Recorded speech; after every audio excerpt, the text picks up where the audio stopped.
누가 총선 전국을 이끌어야 하나. 사실 이번 주는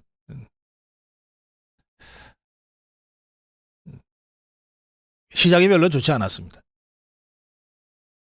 그 부산 엑스포 유치 너무 처참하게 우리가 지는 바람에 윤석열 대통령이 직접 쓴 2,600자의 그 입장문에 너무 죄송하다는 사과를 3번이나 할 정도로, 그리고 대통령이 직접 이거 예측이 잘못했었다. 대통령도 참 참담한 심정이었을 것 같습니다. 우리 국민들이 받으실 충격이 너무 걱정이 돼서 급하게 그런 사과문까지 직접 썼던 것 같습니다. 그러면서 예정돼 있던 그 개편과 대통령실 개편과 개각이 좀 폭이 더 커졌을 것 같습니다. 그래서 대통령실도 정책실장을 신설하는 3실 6수석제로 확대 개편되고, 또 유임이 확실시되던 박진 장관까지 거치가 불투명해지는 식으로 해서 개각폭이 대폭 넓어지는 상태로 전개가 됐습니다. 그런데도 참 재미있는 것은 그 와중에도 대통령 지지율은 어쨌든 상승세를 확실히 보이고 있다는 겁니다. 그러니까 역시 뭘 이루었다보다 얼마나 진정성을 갖고 열심히 하느냐를 국민들은 먼저 보시는 것 같아요. 우리 뭐 했습니다 하면 지지가 당연히 나오겠지만, 정말 진심을 갖고 열심히 하면, 그리고 진정성 있게 정직하게 국민들을 대하면, 그리고 그 진정성이 국민들한테 느껴지면 국민의 지지가 있다고 저도 느꼈습니다. 그런데 이런 상황에도 여전히 정신 못 차리고 국민 뜻과는 달리 엉뚱하게 기득권 수호만을 고집하는 국민의 힘 때문에 다들 이번 주 답답했습니다.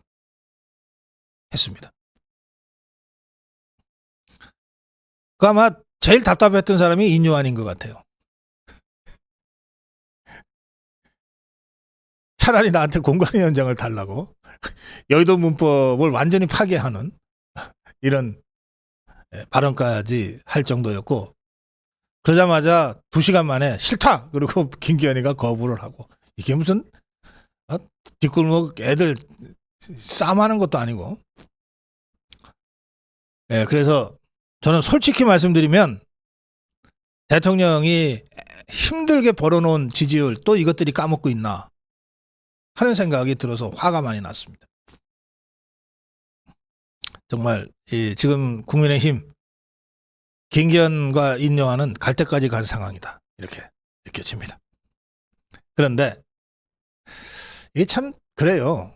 정치 선거라는 게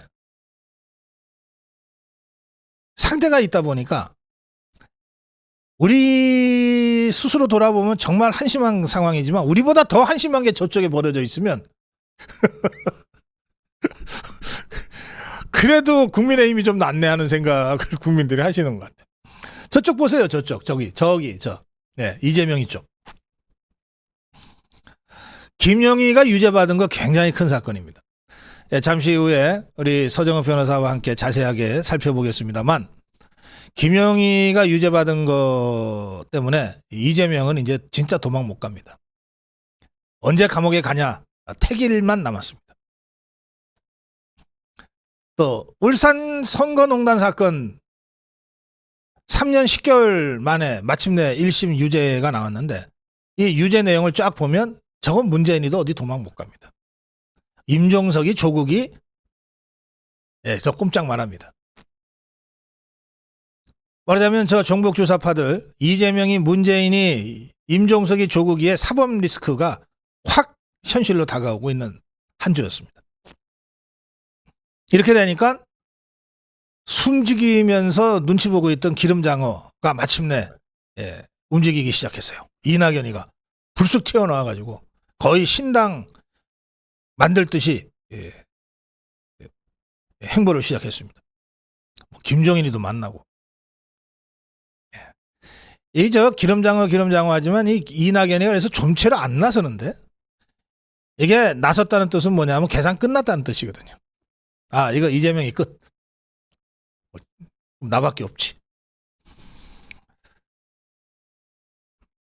그러니까 그만큼 지금 종북 주사파들이 불리해지고 있다는 겁니다. 이재명 개딸 세력이 불리해지고 있다는 거예요. 이게 불리해지고 몰리면 뭐가 튀어나온다? 실수가 연발. 분리하고 몰리면 뭐가 튀어나온다? 막말이 튀어나온다. 최강욱이의 그 입에 담을 수 없는 이 혐오스러운 막말이나 함세웅이의 그 누가 더 세냐고 따지기도 참 그러네. 예. 그 함세웅이라는 자, 이게 평생 성직자로 지냈다는 자인데 이 자의 막말이나 이게 다 지금 좌파들이 얼마나 이 궁지에 몰려 있는지를 잘 보여주는 막말들입니다. 그래서 이 이재명이는 지금 자기가 불리한 걸 알아요. 또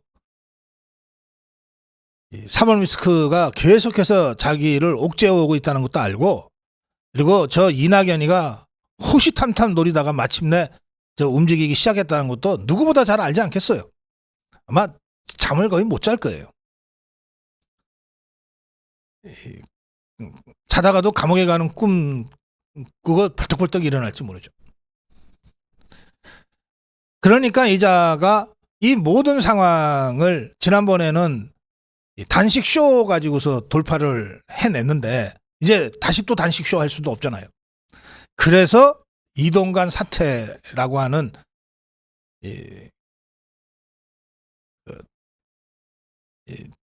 정말 막다른 선택을 했던 것 같아요.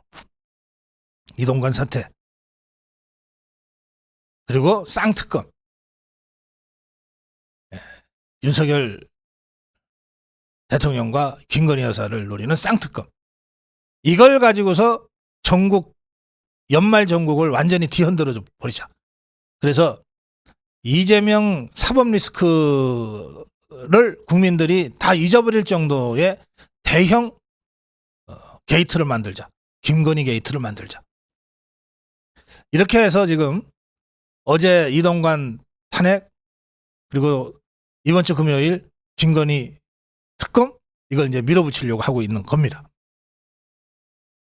그런데 이 상황에서 아까 제가 정론일침에서 쭉 분석해드린 대로 이동관의 아주 통쾌한 역습이 나왔어요.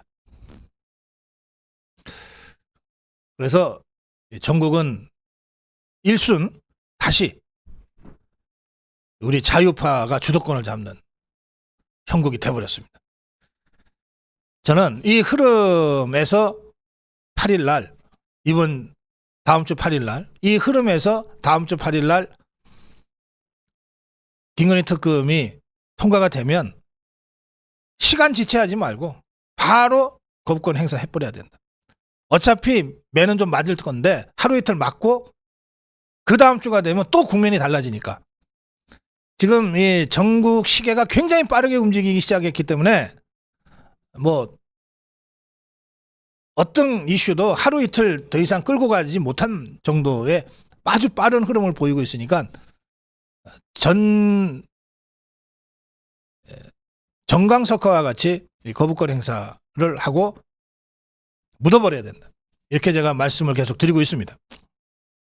자, 전체적인 흐름을 보면 이 흐름에서 말이죠. 이 흐름에서 대통령 잘하고 있고 장관들 잘하고 있고 심지어 좌파 종북주사파의 집중 표적이 됐던 이동관이 멋지게 반격의 한 수를 지금 구사하고 있고 이런 상황 아닙니까?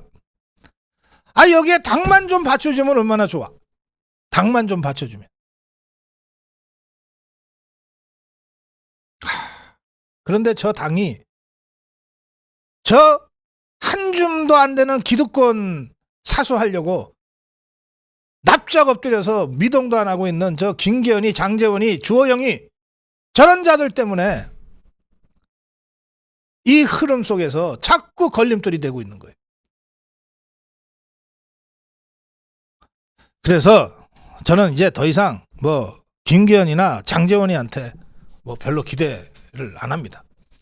또 이뇨한이도 어쨌든 마지막 승부수를 던진 상황이기 때문에 곧 그만두지 않을 수 없는 상황이 됐어요.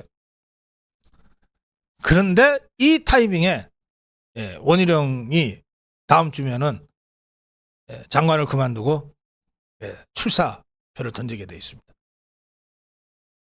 앞서거니 뒤서거니 한동훈도 출사표를 던지게 될 것 같아요. 그렇게 되면 아연 전국은 다시 원희룡과 한동훈한테 관심이 모아지게 돼 있습니다. 결국 이후의